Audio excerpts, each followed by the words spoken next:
The broadcast of the regular meeting of the Minneapolis City Council will now begin. Good morning. My name is Lisa Bender. I'm the president of the Minneapolis City Council.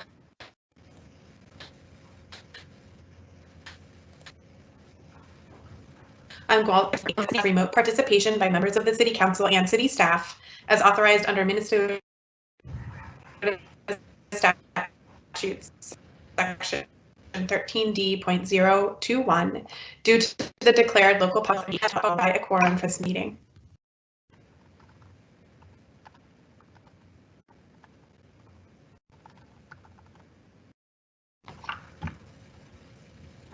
Councilmember Reich. Here. Councilmember Fletcher. Councilmember Fletcher. Here. Council Vice President Jenkins. Present. Councilmember Schrader. Here. Councilmember Cunningham. Present. Councilmember Ellison.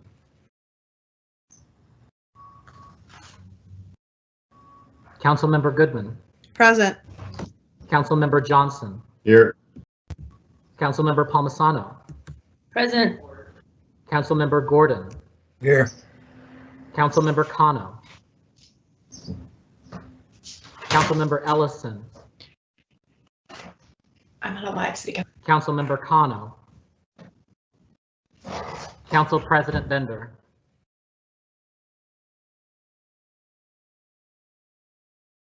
Council President Bender. There are 10 members present.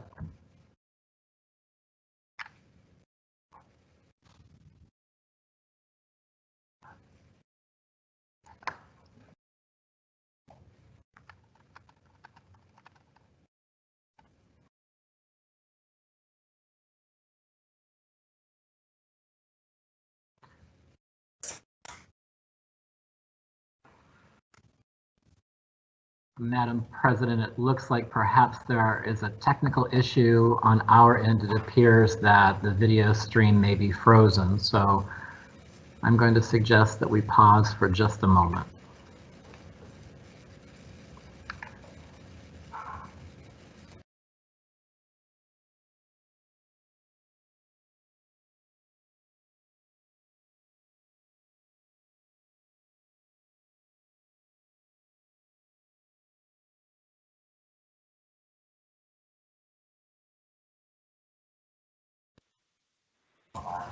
Council members, I just want to explain that the council president is calling in, so we expect to be rejoined by her very soon, and she'll be joining us by phone.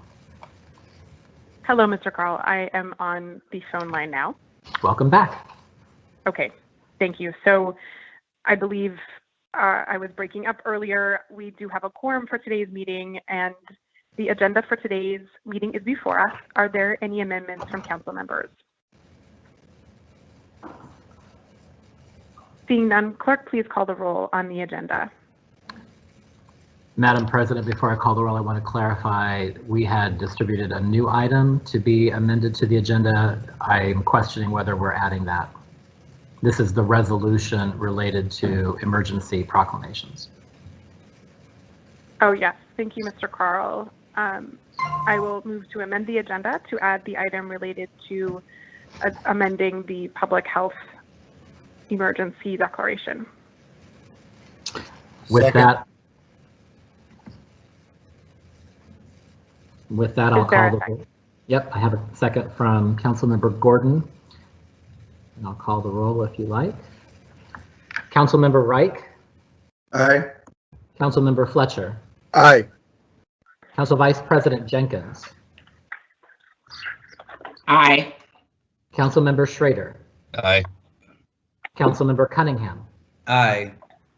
Councilmember Ellison. Councilmember Goodman. Aye. Councilmember Johnson. Aye. Councilmember Palmisano. Aye. Councilmember Gordon. Aye. Councilmember Cano. Councilmember Ellison. Councilmember Cano. President Bender. Aye. There are 10 ayes. That item carries and the agenda is adopted as amended. The next item on our agenda is the minutes from our April 17th meeting. May I have a motion to accept those minutes? So moved, Madam President. Second. That has been moved and seconded. Clerk, please call the roll on the acceptance of minutes. Councilmember Reich. Aye. Councilmember Fletcher. Aye. Council Vice President Jenkins. Aye. Councilmember Schrader. Aye. Councilmember Cunningham. Aye. Councilmember Ellison. Councilmember Goodman. Aye. Councilmember Johnson. Aye. Councilmember Palmisano. Aye. Councilmember Gordon. Aye. Councilmember Kano.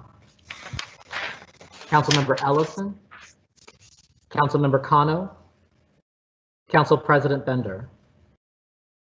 Aye. There are 10 ayes. Mr. Clerk, I am back on the computer version, which allows me to hear the meeting as well. Can you hear me okay now? I can hear you. Welcome back. Thank you. Next, we have the referrals of petitions, communications, and reports to the proper committees. May I have that motion, please? So moved, Madam President. Second. That has been moved and seconded. Clerk, please call the roll. Councilmember Reich. Aye. Councilmember Fletcher. Aye. Council Vice President Jenkins. Aye. Councilmember Schrader. Here. Aye. Councilmember Cunningham. Aye. Councilmember Ellison. Councilmember Goodman. Aye. Councilmember Johnson. Aye. Councilmember Palmisano. Aye. Councilmember Gordon. Aye. Councilmember Kano. Councilmember Ellison. Councilmember Kano. Council President Bender. Aye. There are 10 ayes. That carries and those matters are referred. With that, we'll proceed to the order of new business and invite the mayor to provide his weekly report on the state of our local public health emergency. Welcome, Mr. Mayor. Thank you, Madam President. For many of us, we're coming to the end of our 6th week now working remotely, and some days are more challenging than others, but I really believe the work we're doing here in Minneapolis is important, and we're making a difference both in the city and for the whole state. So this week you heard news that the governor plans to keep schools closed through the remainder of the school year. And the governor, the order also allows offices to reopen next week if the office has a COVID-19 response plan. And so this is a good first step in re-engaging our economy. And the governor has also announced the expansion of test availability across the state, and that would be up to 20,000 additional tests per day. It's a partnership between the University of Minnesota and the Mayo Clinic, and obviously this would give us the very much needed data and analytics necessary to make decisions about how and where to reopen the economy and to what extent. So that was a big announcement. Obviously, we're very pleased with that action from the governor and Mayo and the university. Yesterday, we released our 11th emergency declaration. This we released our 11th emergency regulation. This regulation establishes and provides guidance on operating regulations applicable to licensed congregate care facilities. Congregate care facilities, for those of you who don't know, are facilities geared towards either senior living, assisted care living, or health needs in some form. They generally involve some form of congregation, many people living together, and usually those people who are living together are our most vulnerable in society, specifically seniors and those with some form of illness. This was very important because what we saw is that 91% of the deaths in the city of Minneapolis were happening at these congregate care facilities. That's about 32 out of the 35 total deaths were happening at these facilities. And so if we're really serious about protecting the public health inside and outside these communities, we need to take our prevention measures a step further. And this emergency regulation will, one, limit entry into these facilities. It will require temperature checks, and it will also mandate the use of masks by facility staff as well as residents when they're outside their rooms. When they return from being outside of the building itself, it's necessary to get a temperature check and to check in. And so it does two things. First, it provides some form of prevention of the virus from coming into the facility to begin with, but also it provides measures so that once the virus is inside, we have a method of keeping people apart that have the virus itself. There are exceptions to the limitation of entry for end of life, but even in those instances, it's limited to, of course, one individual at a time, and they have to be protected in the form of a mask. As I mentioned, there have been 11 emergency regulations to date. I'll jump into the health report by numbers. I'm sure you've received the routine updates via email, but the total approximate number of completed tests thus far has been 51,548, up nearly 10,000 from last week. And obviously, we're going to see a really substantial bump in the number of tests over the coming week as this partnership between Mayo and the university and the state kicks into gear. Total positive tests is 2,942 in Minnesota, up 1,000 from last week. Patients who no longer need to be isolated, that's 1,536, slightly more than half. The deaths are 200 right now, double from last week. Hennepin County has 1,132 positive cases. The number of deaths in Hennepin County are 113. As far as hospitalization goes, the total requiring hospitalization is 712. 268 are hospitalized as of today, and there's 104 hospitalized in the ICU as of today. In Minneapolis, the total positive cases is 295, which is double from last week. The total hospitalized is 109. Total recovered is 152. And the total deceased is now 37. And so about a little more than double from last week. And I'm going to keep going, but Council President, feel free to interrupt me at any point if there are questions.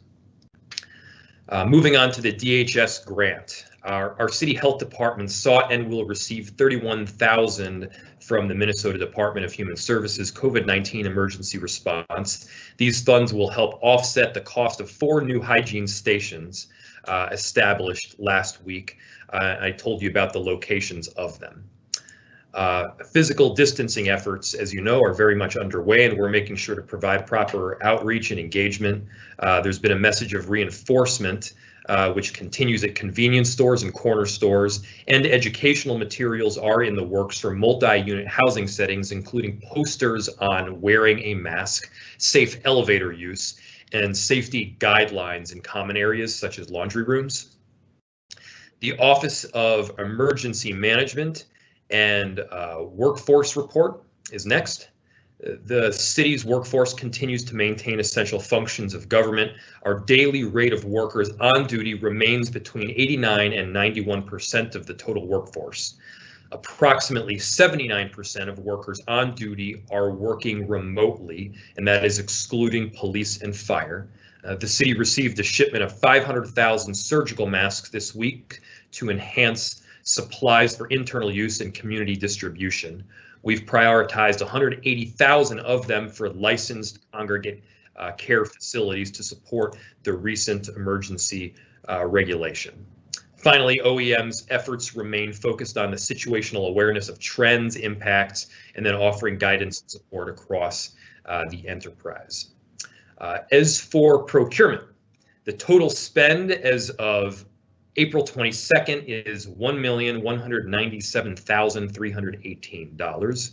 Expenses increased by about $104,000 from 2 main areas. One is contracts for Mental health wellness services through the city coordinator's office, that was about $98,000, as well as Central Store's warehouse cloth masks, which was about $5,000. Property services is continuing enhanced cleaning of buildings that house first responders and critical public works and other departments. And as I mentioned earlier, the governor's order issued on the 23rd allows offices, including city offices, to reopen next week if the office has a COVID-19 response plan.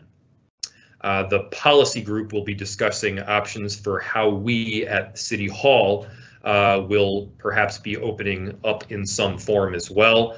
And we'll also be looking at other buildings throughout our city enterprise. Public Works remains functional with high attendance, providing essential services across the city. This week, we expanded the list of streets that are open to enhance physical distancing efforts. And Public Works completed the work to transition approximately 400 signals to recall, meaning that there's no need to push the button to cross the street. Public safety.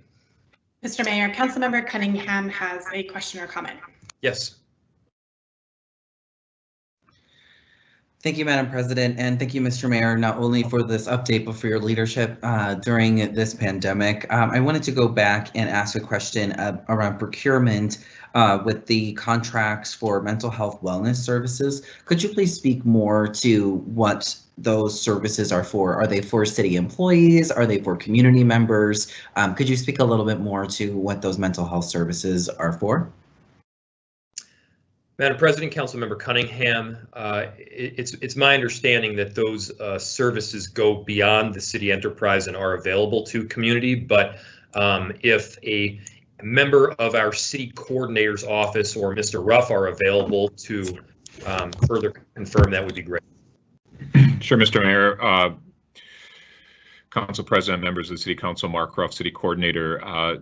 Primarily, those mental health services are being coordinated through our race and equity team and is pursuant to the grant that we have been operating under for a variety of mental health services and community trauma response. And so we have just enhanced that expenditure and the opportunities through a variety of groups. I think the average grant to different providers is in the neighborhood of $7,000. And so there are a wide variety of groups that are being retained and enhanced services around this issue.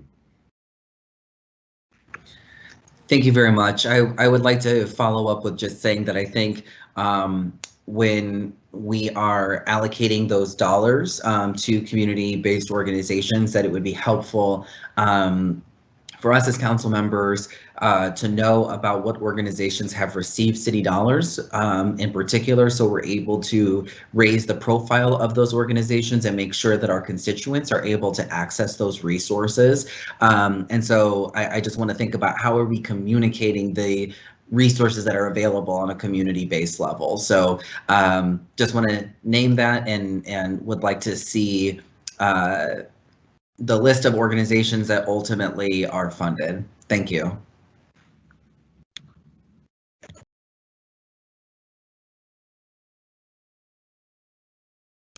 Thank you. Mr. Mayor, I do also see Councilmember Fletcher in queue with a question or comment. Thank you, Council President, and thank you, Mayor. While you're talking about the pedestrian push buttons, I just wanted to take the opportunity to provide a clarification. There's been a rumor circulating that that the change in use to the push buttons, which I think is a great thing for us to do at a moment when it's good to not have infrastructure that can only be used if a bunch of people all touch the same piece of infrastructure while we're trying not to spread germs.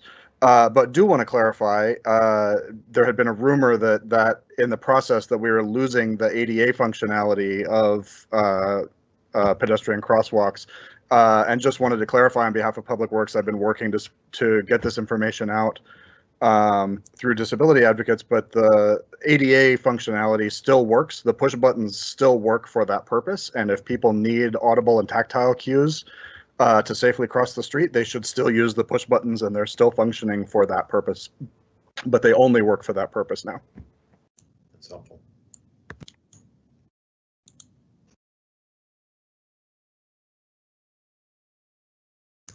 Thank you, Mr. Mayor. That looks like all of the questions or comments for now. Thank you, and good point, Council Member. Pardon me, Council Vice President has a question or comment. Thank you, Madam President, and thank you, Mr. Mayor, for this report. I just had a comment relative to Councilmember Cunningham's question. Next week at our Policy and Oversight Governance Committee, we will be receiving an update from the Division of Race and Equity, and they can list out all of the organizations that have been awarded those funds. I do believe that that information has been presented for us, but we will get a full report next Wednesday. Thank you.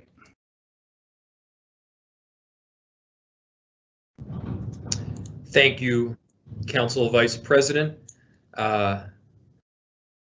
Public safety, we did see one homicide this last week. A 27-year-old was killed at a party on 11th and Irving North early on the morning of April 18th. And this individual was the grandson of our dear friend Spike Moss. Gun recoveries are up at this point, 35% year to date. That's 317 guns recovered. As was noted earlier, there was many catalytic converter thefts. They're still occurring across both Minneapolis as well as the metro. We've also seen an increase in bicycle thefts as well. Day-to-day activity in Minneapolis Police Department continues. In the midst of all this work we're doing around COVID-19, it's important to remember that our city employees continue to tackle a lot of their normal work as well. Last Friday, we were able to announce that a serial rapist had been apprehended after terrorizing Marcy Homes and Dinkytown neighborhoods, in addition to many other neighborhoods and cities, for really the better part of the last 7 years. This resulted after a ton of work from our Minneapolis Police Department and specifically the unit in charge of sex assault investigations. And big thanks to Darcy, our lieutenant, and her team for all their incredible work. To date, the MPD reports no citations or arrests have been made regarding the enforcement of the stay-at-home order. The focus, as I mentioned, continues to be on both education and outreach. A new initiative was recently formulated as well that shows how our city is shifting both its practices but also its employees to better tackle these times during the virus. Regulatory Services traffic control agents are now serving as the lead to respond to 311 complaints of groups congregating. There are, I'll say that again just so people are ready. Reg Services is the lead to respond to 311 complaints of groups that are congregating.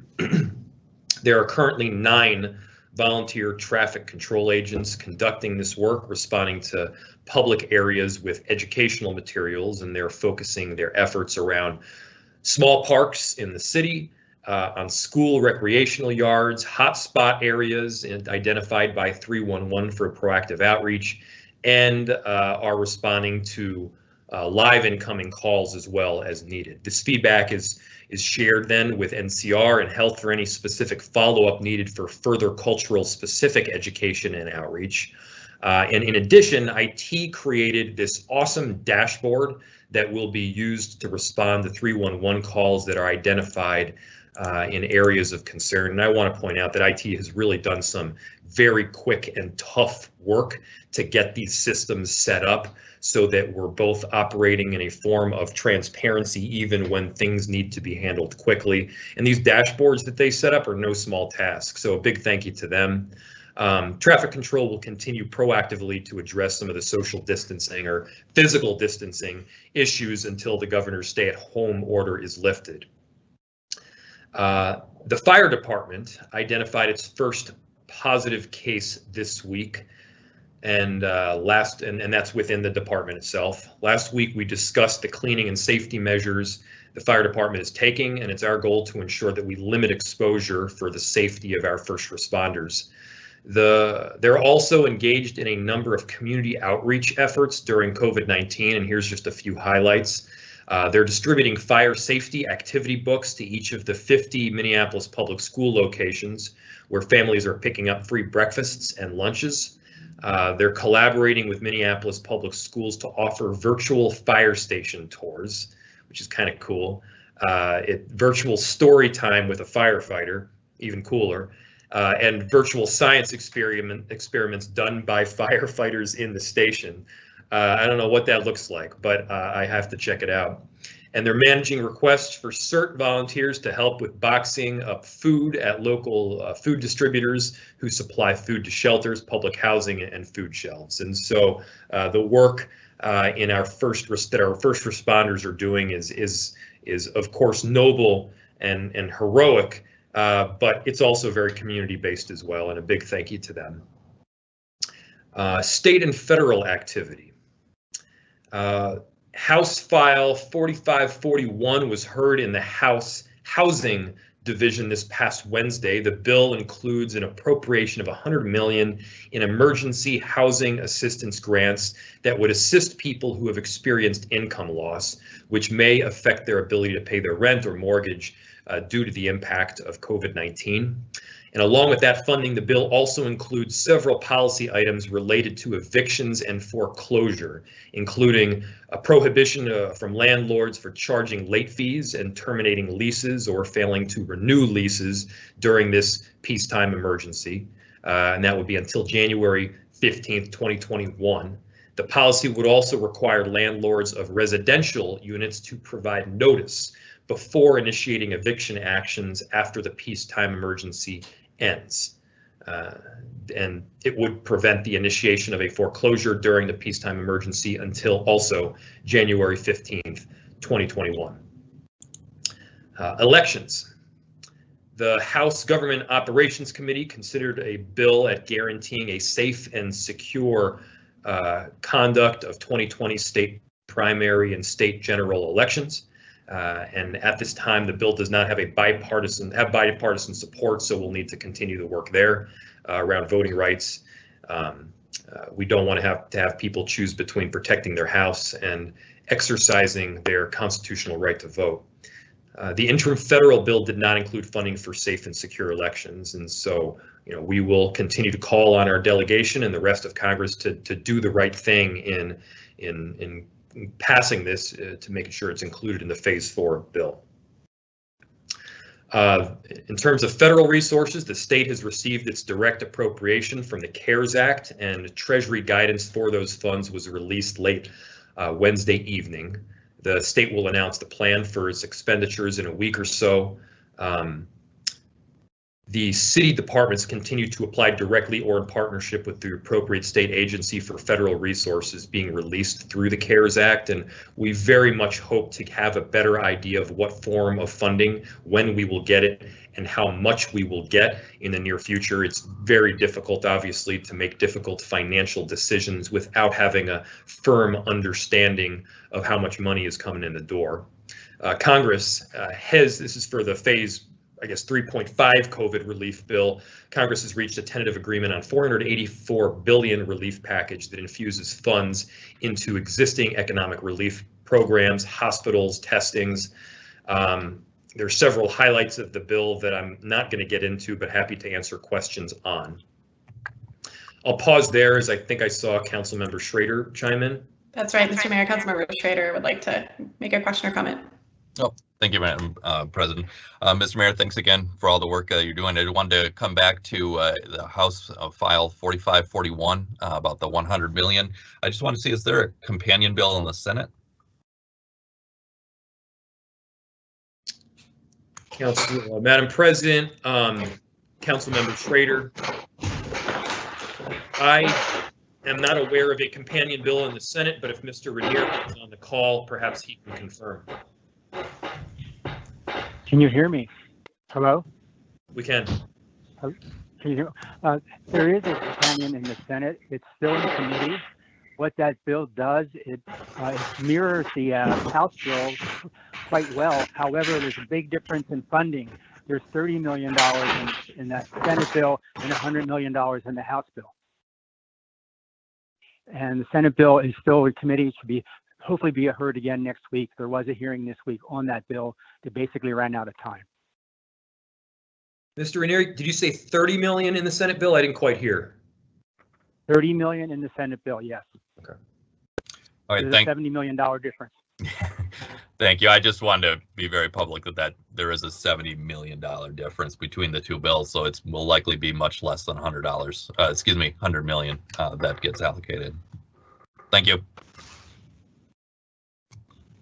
Thank you, Councilmember. And I'll just chime in to add that the mayor and I were able to send a letter on this issue, of course, in coordination with IGR, but there are 100,000 households in Minneapolis that would qualify for the income level in that bill. And that was using income from before the COVID crisis struck. So it's, to your point, Councilmember Schrader, you know, the amount of funding is really problematic for Minneapolis alone, much less if you look at the scale of the issue statewide. So really appreciate all the work that everyone's doing to try to build support for that funding. Councilmember Cunningham.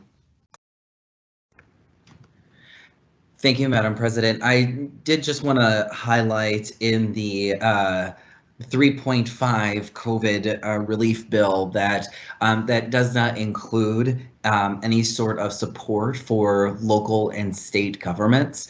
I feel that this is important to highlight because when there are issues, and I can speak for North Minneapolis and Ward 4, when we're having issues with just the day-to-day life, folks look to me as their council member and the city to solve those issues.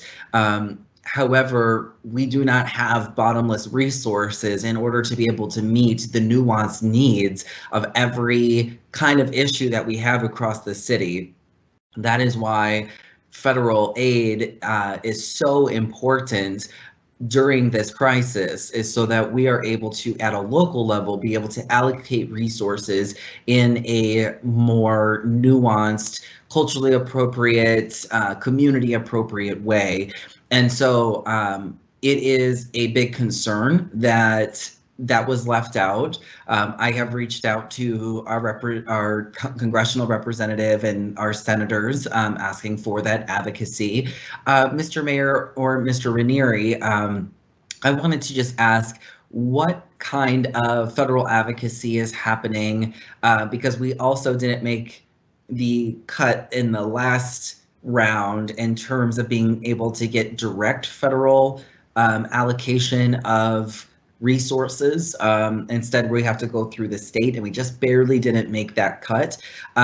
When I talk to colleagues across the country from bigger cities, they've been able to get resources out the door much faster as a result. So I'm curious about what kind of federal advocacy is happening, not only for us in Minneapolis, but what are other cities doing perhaps, and is there an opportunity for us to come together and really push for state and local support from the federal government? Madam President, Councilmember Cunningham, there is quite a bit of advocacy going on to the federal government right now in multiple different forms. I know our office and myself individually have been in constant contact with both of our senators as well as our congresswoman, a couple of our other delegation members as well. And I can assure you that they're definitely supporting and voting the correct way with respect to these items and doing quite a bit of advocacy over there. As you know, the funding package was allocated directly to cities that are 500,000 and above. Minneapolis is just below that marker. There have been other forms that have also been debated, which would allow the community development block grant formula to pass to cities which would have resulted in a substantial amount of funding, much needed funding for us. That did not pass through. There are additional efforts beyond this outreach that is happening as well, and I'll pass it to Mr. Ranieri to further expand. Sure. Hello. The National League of Cities and the U.S. Conference of Mayors and other organizations have all been working together to press Congress and the White House to increase, first of all, allow us to receive funding. And then there have been all sorts of pushes for in the next bill, which will hopefully be in early May. There could be direct aid to cities and counties throughout the country. There's been a lot of calls this week between the National League, U.S. Conference, and ourselves and cities across the country. Many cities are doing the same thing that the mayor said. They're talking to their delegations. They're talking about their needs. The biggest demand or biggest concern throughout the country is loss of revenue and the inability to provide services to people who need them. I can stand for questions. Thank you for that additional information. I will also just add that there is some work happening as well with Local Progress, an organization for local elected officials. And so there's lots of different things happening. I'm glad to be able to put all of that on the public record so folks understand not only that we have this issue around not getting adequate support from the federal government and the impacts that has on our community, but also that there are efforts that not only Minneapolis is engaging in, but also other cities are really banding together to address this issue, and so that we can get the kind of resources that we need for our communities. With that, I will pass it back over. Thank you, Mr. Mayor, and thank you, Mr. Ranieri. Thank you. Thank you. Moving on to the GAP funding package. In the area of housing, applications became available to apply just this last Wednesday, April 22nd at 9 a.m. and they're going to be open through Monday, April 27th at noon. The applications are broadly available in many languages as of Thursday at 5 p.m. So like one day into it, we had already received 5,100 applications. These applications are available for families that that meet the income criteria across the entire city. So again, they're across the whole city. And based on the current funding available, we anticipate being able to serve around 1,500 households. So inevitably, we will not be able to meet the demand. And this, I think, calls on the urgency and the necessity of getting additional emergency rental support and a system-wide approach to tackle this. Mr. Mayor, we have a question or comment from Council Vice President. Thank you, Madam President. I guess it's more of a question. I mean, yeah, a question, and it's really, wow. 5,100 applications, that is astounding, but it speaks to the need that is out there. I'm hoping that as we are helping to support these households, that we can encourage landlords to be sure to complete and provide CPR forms so that tenants can apply for a property tax rebate or rental tax rebate. Is there a way? I think I heard that Andrea Brennan is on the call. Is there a way to ensure that landlords provide those documents for residents, for tenants? Thank you, Council Vice President. Andrea Brennan. Thank you, Mr. Mayor, Madam President, Madam Vice President. Yes, there is. When we when we send the checks to landlord for the rent payment, we are also going to be sending them a letter from the city that encourages them to acknowledge tenant rights, and we definitely will include reference to completing the CRP as well. That's a really good suggestion, and we can incorporate that into the letter. Yeah, thank you very much. I mean, those are going to be some very much needed funds, you know, particularly in this environment. So glad to hear that. Thank you, Council Vice President. For both programs, the emergency rental assistance as well as the already existing Stable Homes, Stable Schools program, we're going to be prioritizing individuals and families at 30% of AMI and below. For the small business forgivable loan program, applications were accepted through noon on Monday, April 20th. We received 1,228 applications, including some duplications from all 13 wards. We estimate that there are approximately 800 eligible applications. We got applications from businesses that weren't in our city as well. Of those 800 businesses, we figure that about 110 million in losses have been reported due to the pandemic. And we are using anonymous and randomized selection process to distribute the limited funds that we do have.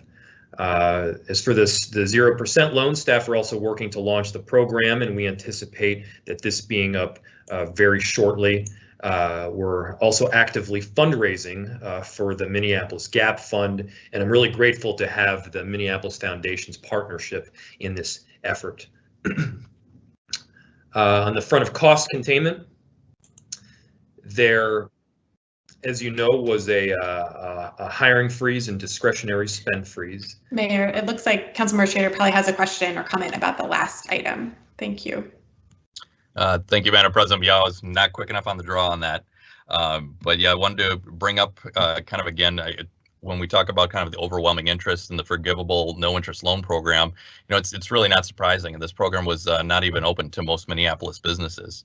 And there's a similar urgent need in all parts of the city, and like Ward 11, which are, these businesses are entirely excluded from the program. So I talked a little bit about it last week. I wanted to bring it up again. That I continue to be concerned about resources that are available to, you know, other parts of the city like Ward 11, businesses that were even more limited, and those resources even more limited than we initially knew. But this need isn't going away, and this is true of other wards, not just mine. I'm sure my colleagues are hearing a lot from the small businesses that are just not able to get aid on any level. And while I'm not saying that the city definitely cannot carry the weight on its own, and we need to be served, but we need to be serving businesses citywide with the resources we do have. We really need to be focusing our gap funding on businesses that can't access these other aid programs, and these businesses exist citywide. So I'm concerned that the 0% loan program's impact will be pretty limited, and I hope we can come up with other ways to address these gaps when we are kind of retooling our own relief package. Thank you, Council Member. Yeah, both programs' impact will be limited given the very meager amounts of money that we have available compared to the demand for some of these needs right now. And I think it makes it even more necessary that we're calling on our both federal and state partners to get those dollars both passed and then out the door as soon as possible.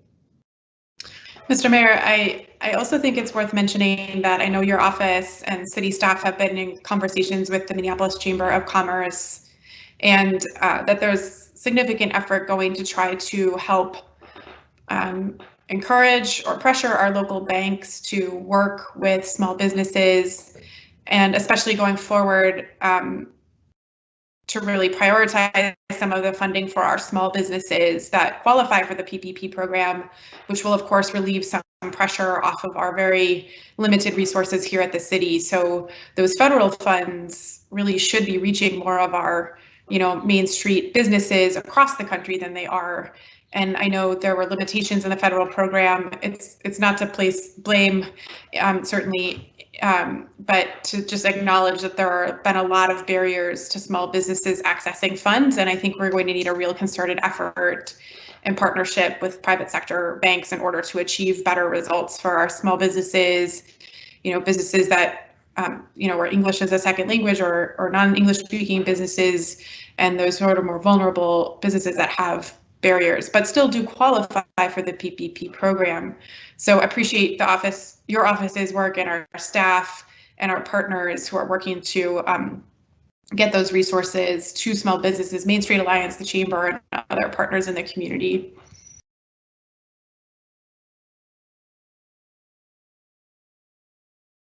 I see Council Vice President Jenkins has a question or comment as well. Thank you, Madam President and Mr. Mayor. I am curious if we can, I know that about $7 billion came to the state of Minnesota through the federal programs, and I'm wondering, is there a way to figure out how much those dollars, excuse me, are in the city of Minneapolis, and which businesses have been able to access those resources? Mr. Ranieri? Yes, thank you, Council Vice President Jenkins.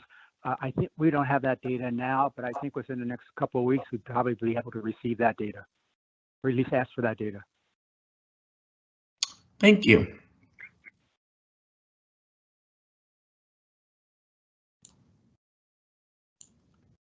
Thank you, Mr. Mayor. It looks like those are the questions and comments on that section.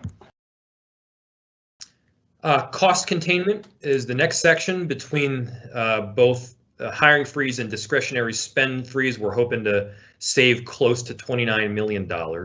And as you know, there's also been a delay of large purchases. We're still reviewing and assessing opportunities to save additional costs through delaying these, but that is presently happening. And as you know, there's also a wage freeze that we're moving through right now. The total amount that could be saved through a wage freeze is $6 million. And a wage freeze policy went through POGO, as you know, this week, and is expected to take full effect on April 29th.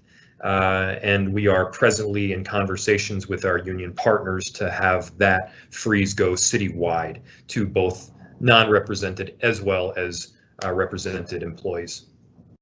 As always, I really appreciate the partnership and all the conversations that we've had throughout the week. I'm happy to stand for any questions. Thank you. Thank you, Mr. Mayor. Are there any additional questions from council members on the mayor's report?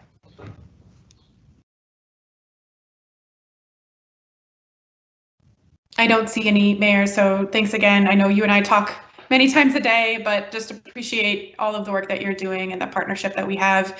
I think our offices both have a lot to share with council offices from work that's happened over the last few days. So I commit to getting that information out to council members and continuing to answer people's questions in between these meetings as well. So thank you for everything. Thank you. Thank you. That concludes the mayor's report. And I want to thank him again and his staff and all of the city staff who helped contribute to that presentation and really succinctly summarizing so much work that has gone into this even in the last week.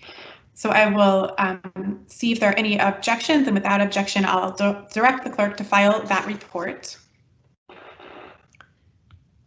I don't see any, of course, so that will bring us to the item that we've amended our agenda to include, and this is a resolution that amends our prior action, which confirmed and extended the mayor's declaration of local public health emergency. Specifically, it incorporates Emergency Regulation 10, which repealed Emergency Regulation number 4, and it adds Emergency Regulation number 11, issued by Mayor Fry yesterday, and that was related to congregate living settings.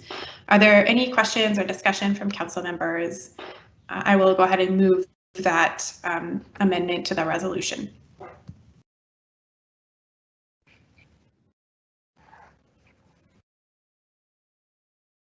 I don't see any questions or discussion. Is there a second to that motion? Second. That has been moved and seconded. Clerk, please call the roll. Councilmember Reich. Aye. Councilmember Fletcher. Aye. Council Vice President Jenkins. Aye. Councilmember Schrader. Aye. Councilmember Cunningham. Aye. Councilmember Ellison. Aye. Councilmember Goodman. Aye. Councilmember Johnson is absent. Councilmember Palmisano. Aye. Councilmember Gordon. Aye. Councilmember Kano is absent. President Bender. Aye. There are 10 ayes. That carries and that is adopted. I'll note that Councilmember Johnson has left to join a call of local elected officials with Governor Walz, and we really appreciate his involvement there. I believe Councilmember Kano also joined the call, and both may be coming and going from this meeting as well. That brings us to the reports from our two standing committees, and we'll begin with the Business Inspections and Zoning Committee given by the Chair, Councilmember Goodman. Good morning, Madam President, members of the City Council. The Biz Committee is bringing forward 8 items for approval this morning. Item number 1 are the liquor license renewals, and 2 are the gambling license renewals. Items 3, 4, and 5 are results of a license settlement conference for properties at 1818 Lowry, 2125 Glenwood, and 2425 West Broadway.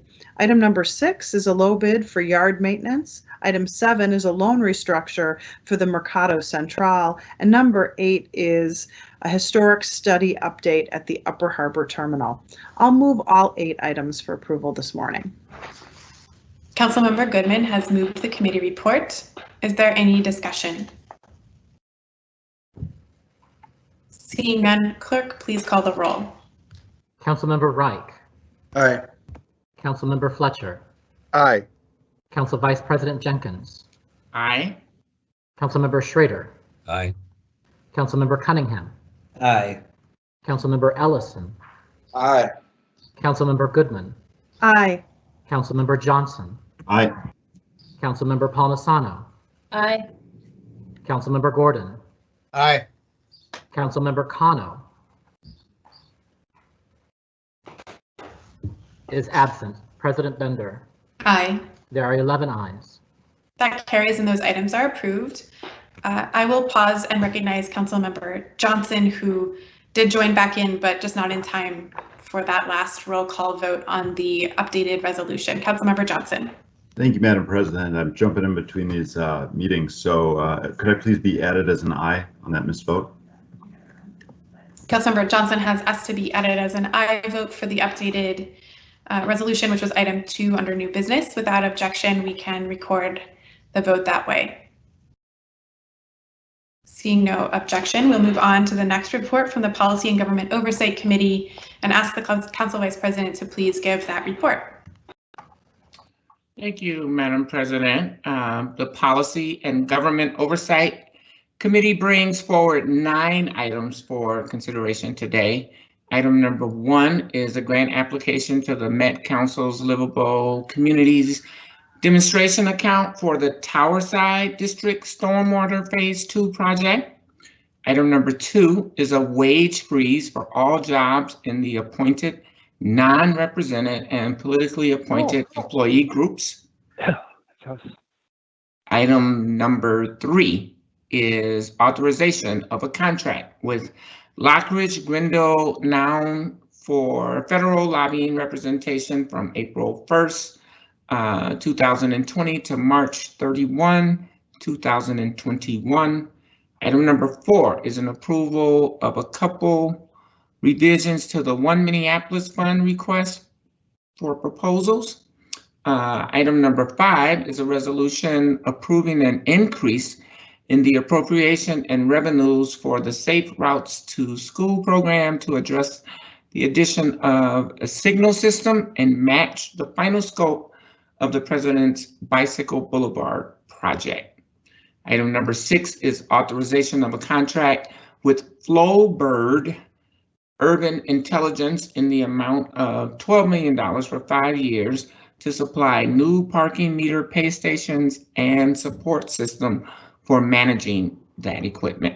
Item number 7 is authorization of a contract with Kimley Horn and Associates in the amount of $2.9 million for a term of 5 years for engineering and design services for the Hennepin Avenue reconstruction project. Item number 8 is acceptance of the low bid of Thomas & Sons Construction in the amount of $316,000 to provide all materials, labor, equipment, and incidentals necessary for the Hennepin Avenue water main construction project.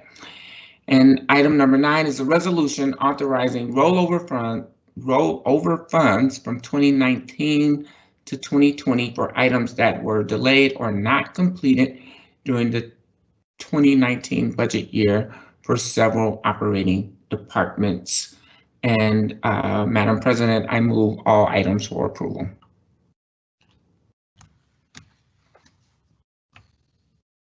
Thank you. The Council Vice President has moved the Policy and Government Oversight Committee report. Is there any discussion?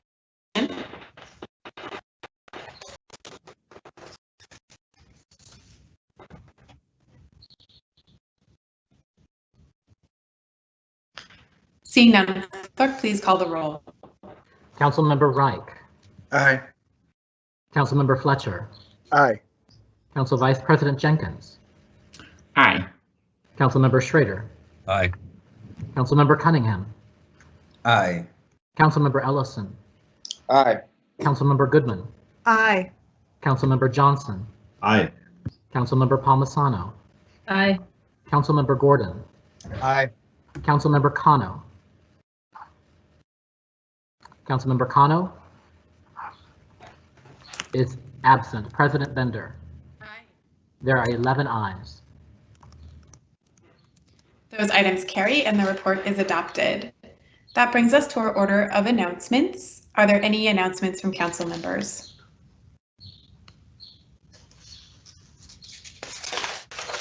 Seeing none, that concludes our agenda for today. So without objection, I will adjourn today's City Council meeting. Thank you all so much.